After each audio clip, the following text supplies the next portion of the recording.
तेजस्वी यादव जी नेता प्रतिपक्ष की भूमिका निभाने का प्रयास कर रहे हैं। उनको आभास करा दें कि क्या क्या इनके समय में हुआ था, कौन कौन सा ड्रामा हुआ था। सिपाही भर्ती घोटाला किसके रीजन में था, कई ऐसे मामले उठे थे और कई तरह के नियुक्ति घोटाला का तो सबसे बड़ा मसीहा के रूप में लोग इन्हीं को जान रहा है, इन्हीं के परिवार को। ये क्यों भूल जाते हैं? अरे आप प्रामाणिकता के साथ बताइए कि कौन व्यक्ति इन्वॉल्व है, आपके पास क्या सबूत है, त्वरित कार्रवाई होगी। सरकार एक्शन नहीं ले तब प्रश्न उठाइए। बिहार लोक सेवा आयोग की शिक्षकों की परीक्षा TR3 में जो क्वेश्चन पेपर के लीक होने की बात है, आर्थिक अपराध शाखा उस मामले को संज्ञान में लिया है, उसकी तथ्यात्मक जांच हो रही है। अब प्रतिपक्ष के नेता माननीय तेजस्वी यादव जी अगर इस पर सवाल उठाते हैं तो जरा पिताजी से घर में बात कर लें कि जब BPSC की परीक्षा होती थी तो चेयरमैन जेल जाता था, याद है कि नहीं? इसलिए हम ऐसे मामले पर जीरो टॉलरेंस की नीति अपनाते हैं। अगर मामले का साक्ष्य मिलेगा तो जेल की सलाखों के भीतर में बहुत जल्द होगा वह गुनाह। नमस्कार साथियों, जय हिंद। अभी हम सीधे सीधे बातचीत आपको बताने जा रहे हैं कि क्या BPSC तीसरे फेज की बहाली में जिस प्रकार से पल्ला झाड़ रही है, तो बिल्कुल अब स्पष्ट हो गया कि इन लोगों ने बेशर्मी की जो हद है उसको पार कर लिया है। आप सबको पता है और BPSC को भी पता है कि पेपर लीक हो चुका है, और पेपर लीक जो है वो BPSC के ही अधिकारी कर्मचारी मिलकर 13 तारीख को जो आर्थिक अपराध इकाई की रिपोर्ट है, बिल्कुल दूध की दूध और पानी की तरह बिल्कुल साफ कर दिया गया है कि 13 तारीख के दिन ही पेपर लीक हो गया था।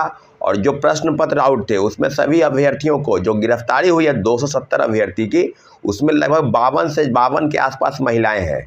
महिलाएं और लड़कियों की संख्या 52 है।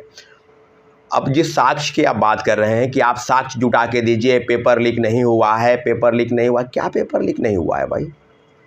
ये तो नए चेयरमैन जो हैं रवि परमार मनु भाई, ये किस तरह की बात करने लगे हैं? मुझे लगता है कि BPSC के इतिहास में इस तरह के काले कालखंड जो हमेशा लिखते आ रहे हैं। इसके पहले 2 परीक्षाएं हुई BPSC ट्री की, इसमें पेपर लीक की तो बात नहीं कहीं सामने आई, लेकिन ये हड़बड़ी में जिस प्रकार से परीक्षा ले रहे थे 1 to 5 और 6 to 8, और उसके पहले के परीक्षाओं को उन्होंने पहले डेट अनाउंसमेंट नहीं किया, दूसरा एक परीक्षा को कैंसिल करके आगे की परीक्षा डेट अनाउंसमेंट करने जा रहे थे। सीधी सीधी बातचीत है कि जो हजारीबाग के 2-3 प्रमुख क्षेत्रों से इचाक, पलीपेलिकल और जो बरही थाना क्षेत्र है उसके पेलावल, बरही और इचाक, इन थाना क्षेत्रों से सबकी जो गिरफ्तारी हुई है, अलग अलग बसों में भरकर पटना की तरफ जो लोगों को ले जाया जा रहा था, क्या प्रमाण सबूत नहीं है? क्या आप पेन ड्राइव में लोगों को क्वेश्चन नहीं पढ़वा रहे थे? और वही क्वेश्चन जो 15 मार्च की दोनों शिफ्ट की परीक्षाओं में आने वाले थे, सभी लोगों के पास वही प्रमाण है। और किन्हीं के पास मोबाइल नहीं मिला है, सबके पास वही जो पढ़वाया जा रहा था, प्रिंटर, लैपटॉप आदि सब चीज़ें गिरफ्तारी हुई है। लगभग दर्जनों लोगों की गिरफ्तारी हुई है। और जो गिरफ्तारी के संबंध में जो छात्रों की गिरफ्तारी हुई, अभ्यर्थियों की गिरफ्तारी हुई, उसकी संख्या 270 है, जिनको जेल भेज दिया गया है। BPSC अब बताए कि क्या आयोग पर उन्हें भरोसा नहीं, क्या आर्थिक अपराध इकाई की रिपोर्ट पर उन्हें भरोसा नहीं? तो बिल्कुल अब समझ लीजिए कि यह पल्ला झाड़ने जैसा हुआ कि कुछ हुआ ही नहीं। 270 लोगों की गिरफ्तारी कैसे हो गई?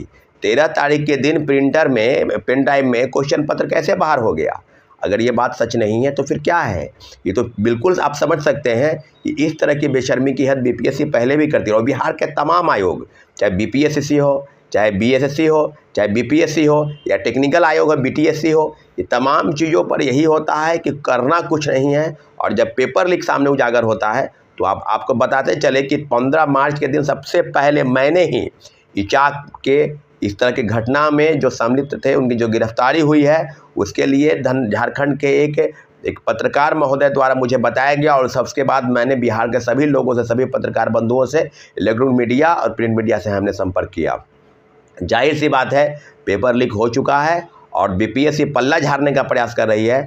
मैं आपको बता दूं कि कल हम JPSC एग्जाम देना वही गए थे इचाक, जहां से ये हुआ है। और इचाक के के लिए जो चीज़ें सामने आई है, इचाक से आई है, बरही थाना क्षेत्र से आई है, और सब चीज़ों पर